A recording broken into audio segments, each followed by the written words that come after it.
Bonjour, dans ce tutoriel nous allons étudier le thème 1 du programme de droit de première année de BTS, thème intitulé L'individu au travail. Dans le premier dossier, nous allons étudier l'accès à une activité professionnelle. Premièrement, examinons quels sont les grands principes de l'accès à l'emploi.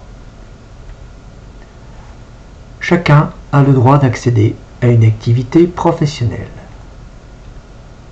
Ce droit est affirmé par quelques grands principes qui proviennent de l'Union européenne, ce que l'on appelle les principes communautaires, et aussi constitutionnels, c'est-à-dire de notre Constitution française de 1958. Quels sont ces principes? Le premier, c'est la liberté d'établissement. C'est une des libertés fondamentales, essentielles au bon fonctionnement effectif du marché intérieur européen. Ce principe permet d'assurer aux activités non salariées, c'est-à-dire les activités commerciales, industrielles, artisanales ou libérales, la liberté d'exercice sur tout le territoire de la communauté européenne. Deuxième principe, très voisin de ce premier principe, c'est la liberté d'entreprendre. La liberté d'entreprendre permet à toute personne, physique ou morale, de s'installer en créant son entreprise, en achetant une entreprise ou en l'organisant. L'un des principes est également la liberté de circulation des personnes et des biens, consacrée par les accords de Schengen. Ainsi, à l'intérieur de ce territoire, tout le monde peut voyager librement et échanger des biens, des marchandises, sans qu'aucune formalité particulière ne soit requise. Et quatrième principe qu'on peut relever, c'est celui posé par l'article 5 de notre Constitution. Chacun a le devoir de travailler et le droit d'obtenir un emploi. Voyons maintenant dans une deuxième partie quels sont les différents régimes juridiques de travail.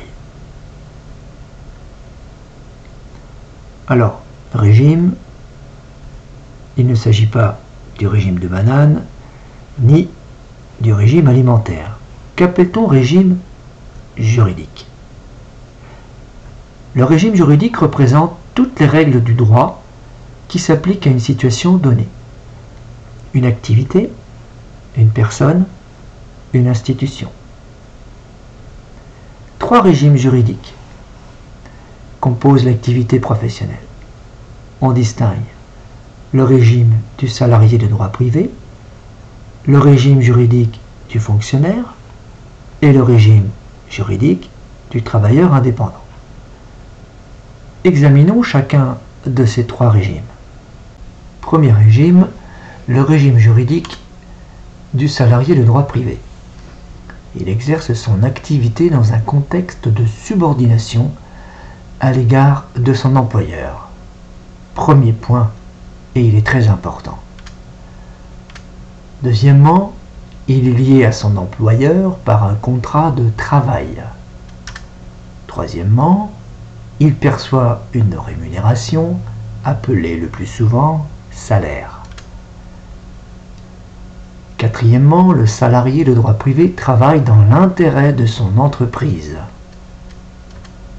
Et enfin, son régime juridique relève du droit du travail. C'est donc un régime de droit privé. J'ai commencé par dire que le salarié exerce son activité dans un contexte de subordination. Ce point est important car en cas de litige, ce n'est pas le contrat que les magistrats regarderont pour savoir si le salarié est vraiment soumis au régime de droit privé, si vraiment c'est un salarié. Les magistrats vont examiner le lien de subordination. Les magistrats de la Cour de cassation ont défini le lien de subordination comme étant un travail placé sous l'autorité d'un employeur qui a le pouvoir de donner les ordres, d'en contrôler l'exécution et de sanctionner les manquements. Pouvoir de donner les ordres comme par exemple donner les horaires de travail. Le salarié doit respecter les horaires de travail. Ce critère peut être suffisant pour qualifier le lien de subordination. L'employeur peut également donner des objectifs à atteindre. Il va pouvoir en contrôler l'exécution. Si les objectifs ne sont pas atteints, si le salarié ne se présente pas à l'heure et aux horaires fixés par l'employeur, et s'il manque à ses obligations, alors l'employeur est en droit de le sanctionner. C'est ainsi qu'est caractérisé le lien de subordination caractéristique du contrat de travail. Voyons le régime juridique du fonctionnaire. Le fonctionnaire exerce son activité dans un contexte de subordination à l'égard de son employeur. Mais cette fois-ci, son employeur n'est plus une PME, son employeur est un employeur public, c'est l'État. Ainsi, le fonctionnaire va pouvoir travailler pour un ministère, comme le ministère de l'Intérieur. Il est fonctionnaire d'État. Il peut aussi choisir la collectivité territoriale, comme la région des Pays de Loire, par exemple, pour pouvoir exercer ses fonctions. Il est alors un agent de la fonction territoriale. Enfin, il peut également travailler pour l'hôpital. Le fonctionnaire n'est pas lié à son employeur par un contrat de travail, comme l'est un salarié de droit privé. Le fonctionnaire, dès qu'il est reçu à son concours, entre directement dans le statut prévu par la fonction publique. Il n'est pas lié à son employeur par un contrat de travail et il travaille pour servir la collectivité, qu'on appelle l'intérêt général. Enfin, le travailleur indépendant. Il exerce son activité dans aucun contexte de subordination. Il est son propre patron. Il ne reçoit d'ordre de personne.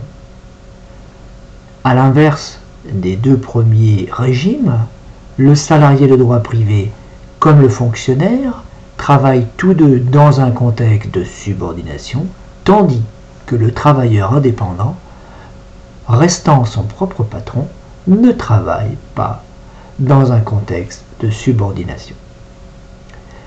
Il exerce son activité dite non salariée, soit à caractère artisanal, c'est un artisan, commercial, c'est un commerçant, ou industriel, c'est alors un industriel.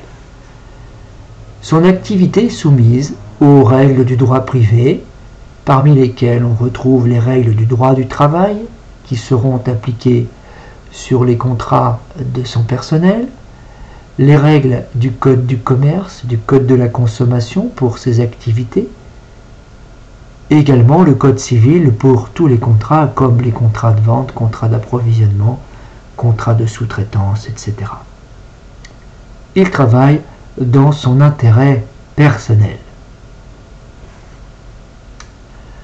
Voilà, nous avons terminé donc l'étude des trois régimes juridiques et nous vous en verrons les conséquences lors de notre prochaine vidéo.